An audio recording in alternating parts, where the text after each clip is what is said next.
AP3 geographic channel में आप सबका बहुत बहुत स्वागत है। आइए आज हम लोग अध्याय 7 प्राकृतिक संकट तथा आपदाएं के बारे में अध्ययन करते हैं। सबसे पहले हम लोग इसके परिचय में देखेंगे प्राकृतिक कारणों अथवा मानव जनित कारणों से घटित होने वाली उन समस्त घटनाओं या दुर्घटनाओं को चरम घटना कहते हैं, जो प्राकृतिक प्रक्रियाओं को तेज व उद्वेलित करके पर्यावरण में उथल पुथल मचाकर जन धन की भारी हानि करती है।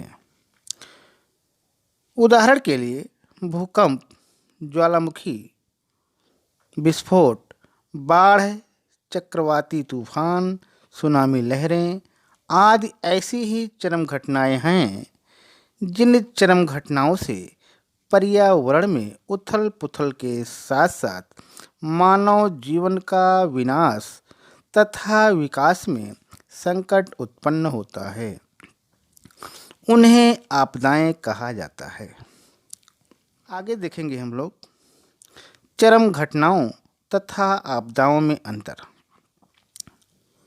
यहाँ यह बात स्पष्ट रूप से समझ ली जानी चाहिए कि चरम घटनाओं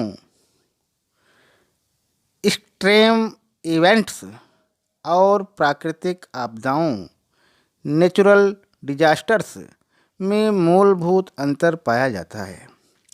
सभी चरम घटनाएं सदैव आपदा नहीं होती। चरम घटनाएं तभी आपदा कहलाती हैं जब उनसे मानव समाज को जन धन की भारी हानि होती है। उदाहरण के लिए ज्वालामुखी विस्फोट यदि मानव रहित क्षेत्रों में होता है तो उससे उस क्षेत्र में पर्यावरणीय उथल पुथल तो होती है, किंतु मानव समाज की जन धन की क्षति नहीं होती और इस प्रकार से उस ज्वालामुखी विस्फोट को केवल चरम घटना कहा जाएगा। परंतु यदि वही ज्वालामुखी विस्फोट घनी आबादी वाले भागों के निकट होता है तो उससे धन जन की भारी हानि होती है। अतः वह ज्वालामुखी विस्फोट प्राकृतिक आपदा कहा जाएगा। इसी प्रकार यदि कोई चक्रवाती तूफान महासागर के मध्य भाग में आता है तो वह केवल चरम घटना का रूप होता है, किंतु वही चक्रवाती तूफान यदि समुद्र तटीय भागों में आता है तो धन जन का भारी विनाश करता है और इस प्रकार से वह प्राकृतिक आपदा कहलाता है। आइए आगे चलते हैं। आगे हम लोग देखेंगे आपदा का वर्गीकरण। आइए देखते हैं। यह संसार दुखों का सागर है। अपने जीवन काल में मनुष्य को पग पग पर समय समय पर अनेक संकटों, विपत्तियों या आपदाओं का सामना करना पड़ता है। इन आपदाओं को मोटे तौर पर निम्नलिखित दो भागों में बांटा जा सकता है। इसमें पहला है प्राकृतिक आपदा या कह लीजिए नेचुरल डिजास्टर। प्राकृतिक कारणों से या प्रकृति नेचर के परिवर्तनों के कारण उत्पन्न होने वाले संकट को प्राकृतिक आपदा कहा जाता है, जैसे भूकंप, ज्वालामुखी विस्फोट, बाढ़, सूखा, समुद्री लहरें, भूस्खलन, बादल का फटना, चक्रवाती तूफान आदि। आगे हम लोग देखेंगे मानव जनित आपदाएं। आइए देखते हैं। मानव जनित आपदा या कह लीजिए मैन मेड डिजास्टर। जो संकट मानव जनित कारणों से या मानवीय भूलों के कारण आते हैं उन्हें मानव जनित आपदा कहा जाता है, जैसे विद्युत संकट, आग, दुर्घटना, आतंकवाद, औद्योगिक या रासायनिक संकट तथा भगदड़ आदि। आगे हम लोग देखेंगे प्राकृतिक आपदाओं के प्रकार। प्राकृतिक आपदाएं भी दो प्रकार की होती हैं, जिसमें पहला है अचानक उत्पन्न होने वाली प्राकृतिक आपदा। ये प्राकृतिक आपदाएं अचानक उत्पन्न होती हैं और मनुष्य को संभलने का मौका भी नहीं देती, जैसे भूकंप, ज्वालामुखी विस्फोट, सुनामी लहरें, भूस्खलन, बाढ़, चक्रवात तथा मेघ विस्फोट आदि। और आगे है नेक्स्ट, धीरे धीरे उत्पन्न होने वाली आपदा।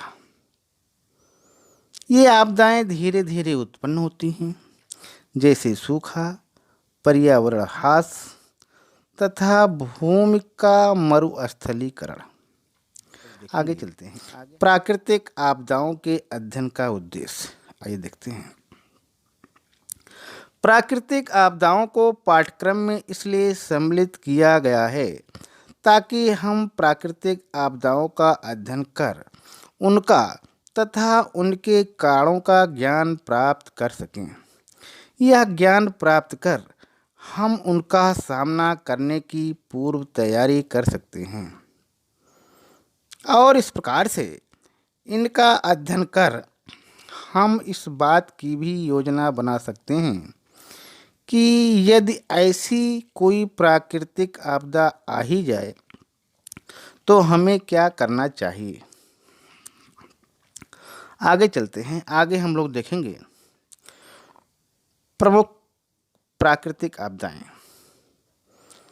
और प्रमुख प्राकृतिक आपदाओं में पहली आपदा है भूकंप, जिसे अर्थक्वेक्स भी कहते हैं। आइए देखते हैं भूकंप क्या है। पृथ्वी की आंतरिक शक्तियों के प्रभाव के कारण धरती के किसी भाग के अचानक ही कांपने या हिलने को भूकंप या भूचाल कहते हैं। स्मरण रहे कि जब किसी या कह लीजिए जब कभी किन्हीं मानवीय कारणों से धरती में थोड़ा सा कंपन पैदा हो जाता है, जैसे स्टेशन पर तेज दौड़ती हुई रेलगाड़ी से स्टेशन की भूमि कुछ हिलती सी प्रतीत होती है, तो इसे भूकंप नहीं कहा जाता। इसके विपरीत जब पृथ्वी के अंदर की प्राकृतिक शक्तियों की उथल पुथल के कारण धरती हिलती या कांपती है, तो उसे भूकंप कहा जाता है। भूकंप के समय पृथ्वी में गड़गड़ाहट सी होती है और भूमि कांपने लगती है तथा समस्त सामान और इमारतें भी हिलने लगती है। भूकंप की स्थिति सेकंडों या चंद मिनटों तक ही रहती है। भूकंप एक ऐसी आपदा है जो अचानक ही आ दबोचती है। इस प्रकार से भूकंप दिन रात सुबह शाम किसी भी समय बिना चेतावनी दिए आ जाता है। आगे चलते हैं। आगे हम लोग देखेंगे भूकंप के हानिकारक प्रभाव। आइए देखते हैं। भूकंप के अनेक हानिकारक प्रभाव होते हैं। भूकंप में धरती हिलने के कारण मकान ढह जाते हैं या क्षतिग्रस्त हो जाते हैं, आग लग जाती है, बांध टूटने के कारण बाढ़ें आ जाती हैं, पर्वतों पर भूस्खलन हो जाते हैं, अनेक लोगों की मृत्यु हो जाती है और अनेक घायल हो जाते हैं। अस्वास्थ्यकर स्थितियों के कारण महामारियां फैल जाती हैं, जल आपूर्ति व्यवस्था छिन्न भिन्न हो जाती है, बिजली व्यवस्था बिगड़ जाती है, सड़कों, पुलों, रेल पटरियों के क्षतिग्रस्त होने से परिवहन व्यवस्था लड़खड़ा जाती है, कई नगर मिट्टी का टीला बनकर रह जाते हैं। समुद्र में भूकंप आता है तो सुनामी लहरें विनाशक की लीला उत्पन्न कर देती हैं। जैसे मार्च 2011 में जापान तट के निकट उत्पन्न भूकंप से उत्पन्न सुनामी द्वारा जापान में भारी जनधन का विनाश हुआ था। और इस प्रकार से आगे चलते हैं। आगे हम लोग देखेंगे भारतीय उपमहाद्वीप के कुछ प्रमुख भूकंप।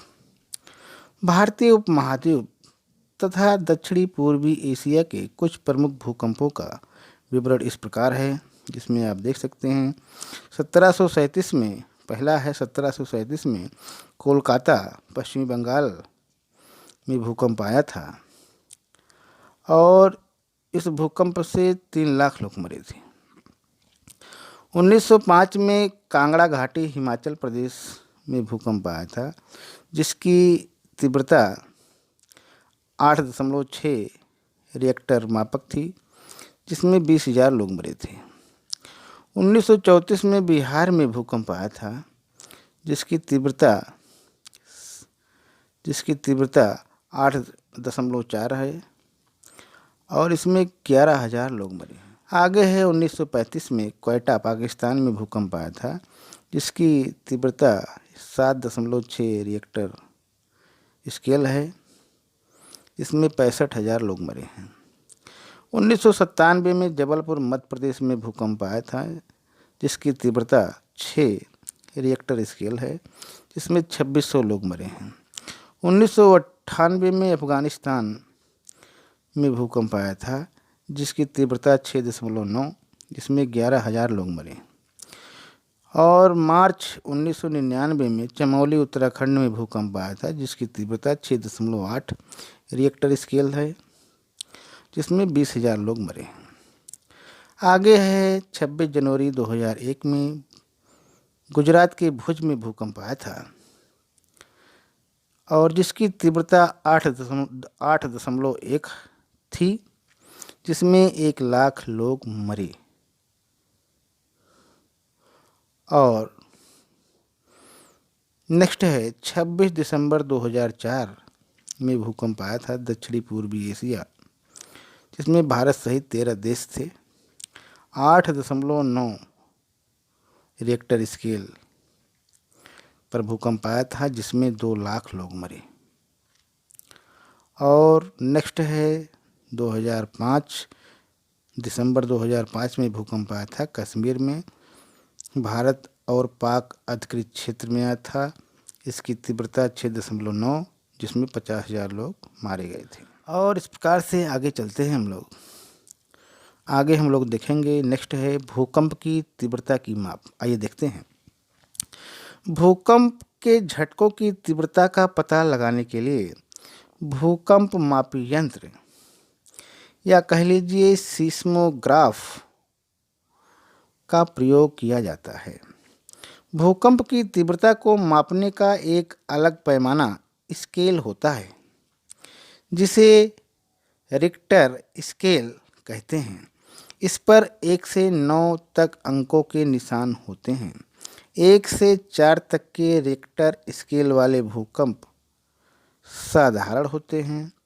4 से 6 तक के रिक्टर स्केल के भूकंप प्रबल माने जाते हैं और 6 से 9 तक के रिक्टर स्केल के भूकंप बड़े विनाशकारी तथा प्रलयकारी होते हैं।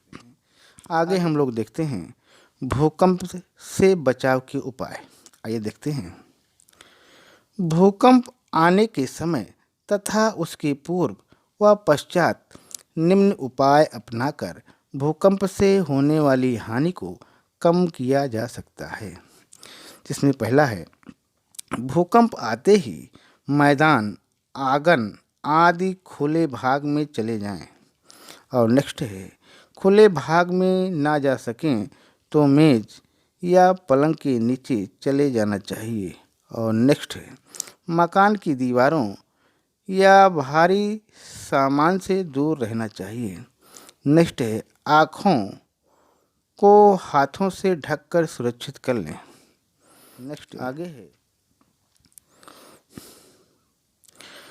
भूकंप के झटके रुकने पर भवन से बाहर आ जाएं। खुले स्थान पर पेड़ों, बिजली के खंभों व भवनों से दूर रहें। नेक्स्ट है यदि अपने या दूसरों को चोट लगी है तो उसका प्राथमिक उपचार करें। नेक्स्ट है यदि कहीं आग लग गई तो अग्निशमन यंत्रों व रेत से आग बुझाएं तथा अग्निशमन विभाग को 101 नंबर पर फ़ोन करें। और नेक्स्ट है, जिन क्षेत्रों में भूकंप की संभावनाएं रहती हों वहां ईंट पत्थर के मकान ना बनाकर जापान की तरह लकड़ी के मकान बनाए जाएं। और नेक्स्ट है, धैर्य एवं आत्मविश्वास बनाए रखें तथा लोगों का साहस बढ़ाएं। और नेक्स्ट है, शोर ना मचाएं। ये है भारत में भूकंप संभावित क्षेत्र का ये मानचित्र जो हमारे सामने है। इसमें हम लोग देख सकते हैं कौन कौन सा क्षेत्र कहाँ कहाँ पे अधिक भूकंप आता है। तो जो सबसे ज़्यादा डार्क है वो क्षेत्र अति अधिक क्षति जोखिम क्षेत्र है, ठीक। और उससे जो हल्का है वो अधिक क्षति जोखिम क्षेत्र है, और उससे जो हल्का है वो मध्यम क्षति जोखिम क्षेत्र है, और जो तिर्यक लाइन बनी हुई है वो निम्न क्षति जोखिम क्षेत्र है, और उसके बाद जो डॉट डॉट लाइन से दिखाया गया है वो अति निम्न क्षति जोखिम क्षेत्र है, ठीक। इस प्रकार से आगे चलते हैं। आगे हम लोग देखेंगे भारत के भूकंप संभावित क्षेत्र। आइए देखते हैं। राष्ट्रीय आपदा प्रबंधन संस्थान ने भारत में आए 1200 भूकंपों का गहन अध्ययन करने के बाद भारत को निम्नलिखित 5 भूकंपीय क्षेत्रों जोन में बांटा है, जिसमें पहला है अत्यधिक क्षति जोखिम वाले भूकंपीय क्षेत्र, जो मानचित्र अभी हम लोगों ने देखा, सबसे डार्क वाला क्षेत्र। दूसरा है अधिक क्षति जोखिम वाले भूकंपीय क्षेत्र, ठीक। और आगे है निम्न क्षति जोखिम वाले भूकंपीय क्षेत्र, आगे है अति निम्न क्षति जोखिम वाले भूकंपीय क्षेत्र, ठीक। और इस प्रकार से आगे चलते हैं। उपर्युक्त प्रथम 2 भूकंपीय क्षेत्रों में भारत के सबसे प्रचंड भूकंप अनुभव किए जाते हैं। उत्तरी पूर्वी प्रशांत भारत के साथ लगी नेपाल सीमा का क्षेत्र, कश्मीर घाटी और कच्छ इन्हीं क्षेत्रों में आते हैं। उत्तरी पंजाब हरियाणा का पूर्वी भाग, दिल्ली, पश्चिमी उत्तर प्रदेश और उत्तर बिहार अति क्षति जोखिम वाले भूकंपीय क्षेत्र हैं। देश के शेष बचे हुए क्षेत्र निम्न क्षति जोखिम वाले भूकंपीय क्षेत्र। इस प्रकार से भूकंप से सुरक्षित समझा जाने वाला क्षेत्र दक्कन के पठार का स्थिर भूभाग है। गुजरात, महाराष्ट्र कई बार प्रचंड भूकंपों की त्रासदी झेल चुके हैं। लातूर और ओस्मानाबाद के भूकंप अपने विनाश के लिए आज भी स्मरण किए जाते हैं। चलते हैं आगे, हम लोग देखेंगे भूकंप के सामाजिक पर्यावरणीय परिणाम। आइए देखते हैं। भूकंप को उस प्राकृतिक आपदा के रूप में समझा जा सकता है अनायास प्रकट होकर विशाल पैमाने पर भूतल पर विनाश की लीला रच डालता है। इससे सामाजिक और पर्यावरणीय दुष्परिणाम इस प्रकार हैं, जिसमें पहला है भूकंप आपदा घने बसे क्षेत्रों में जनधन का महाविनाश करती है। नेक्स्ट है, यह भवनों, बुनियादी ढांचों, परिवहन तथा संचार तंत्र, उद्योग तथा वाणिज्य तंत्र को तहस नहस कर डालता है। नेक्स्ट है, भूकंप सभ्यता का शत्रु है जो प्राचीन सांस्कृतिक धरोहर को उजाड़ डालता है। नेक्स्ट है, भूकंप के कारण अनेक लोग बेघर हो जाते हैं, पालतू पशु बेमौत मर जाते हैं। और नेक्स्ट है, भूकंप आपदा के कारण राष्ट्र की अर्थव्यवस्था ही चौपट नहीं होती, वरन सरकार को इसके प्रबंधन में भारी धन भी व्यय करना पड़ता है। और नेक्स्ट है, भूकंप के कारण भूपटल में पड़ी दरारों से ज्वलनशील तथा हानिकारक गैसें निकलकर विनाश का कारण बनती हैं। और नेक्स्ट है, भूतल पर भूगर्भ में फूटे जल स्रोत आसपास की फसलों को नष्ट कर देते हैं तथा आवासीय क्षेत्रों में रुककर प्रदूषण फैलाता है। और नेक्स्ट है, भूकंप के कारण बांध टूट जाते हैं तथा नदियां अपना मार्ग बदलने के लिए विवश हो जाती हैं, और इस प्रकार से प्रवाहित जल से बाढ़ आपदा बनकर टूट पड़ती है। हम लोग देखेंगे। आगे चलते हैं। भूकंप न्यूनीकरण, आइए देखते हैं। भूकंप को रोका नहीं जा सकता। तकनीकी प्रयास तथा आपदा प्रबंधन के माध्यम से भूकंप के न्यूनीकरण हेतु निम्नलिखित उपाय किए जा सकते हैं। इसमें पहला है भूकंप नियंत्रक केंद्रों की स्थापना। सरकार द्वारा भूकंप नियंत्रक केंद्रों की स्थापना करके भूकंप संभावित क्षेत्रों में लोगों को सूचित करना। नेक्स्ट है जीपीएस, जियोग्राफिकल पोजिशनिंग की सहायता से प्लेट हलचलों का पता लगाकर भूकंप आने की संभावनाओं का ज्ञात करना। और नेक्स्ट है भूकंप सुभेद्यता मानचित्र बनाना। सरकार को चाहिए कि वह भूकंप सुभेद्यता मानचित्र बनवाकर उसे जगह जगह लगवाए। और नेक्स्ट है भूकंप जोखिम के विषय में सूचना देना। सरकार सूचना तंत्र विकसित करके भूकंप जोखिम के विषय में लोगों को सूचना देने की व्यवस्था करे तथा उन्हें जोखिम कम करने के लिए। और नेक्स्ट है भूकंप प्रभावित क्षेत्रों में भवनों के डिजाइनों में सुधार लाना।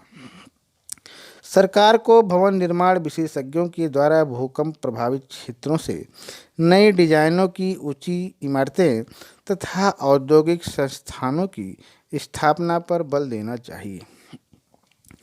नेक्स्ट है बस्तियों की स्थापना सुरक्षित स्थानों पर करना। नगरों और बस्तियों की स्थापना प्रचंड भूकंप प्रभावित क्षेत्रों से हटाकर अपेक्षाकृत सुरक्षित स्थानों पर की जानी चाहिए।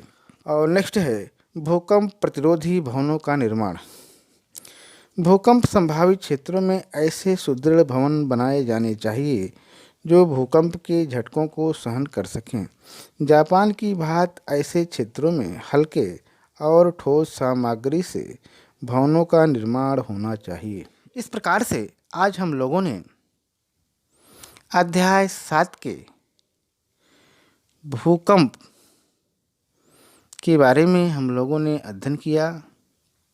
आज यहीं तक। बहुत बहुत धन्यवाद।